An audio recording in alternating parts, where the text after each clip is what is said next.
Assalamualaikum warahmatullahi wabarakatuh. Oke teman-teman, apa kabar? Baik-baik semua ya. Kali ini saya akan membahas cara mengetahui folder WhatsApp yang tersembunyi ya, atau folder WhatsApp yang tidak tampak di depan seperti biasanya ya.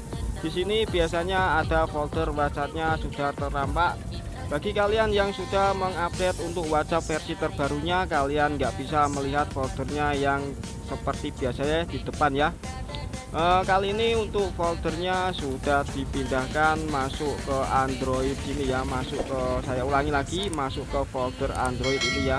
Ini sudah jadi pengaturan bagi pengembang WhatsAppnya tersendiri ya. Setelah itu kalian masuk ke media, di sini ada com.whatsapp ya, kalian bisa klik saja, terus kalian klik WhatsAppnya ini. Nah, untuk foldernya saat ini berpindah dari yang semulanya di depan, kali ini masuk ke folder Androidnya ya. Di sini untuk foldernya berpindah semuanya seperti ini ya. Kalian yang masih kebingungan, kalian bisa komentar di bawah video ini, dan semoga video ini bermanfaat buat kalian semua ya. Dan saya akhiri video ini. Assalamualaikum warahmatullahi wabarakatuh.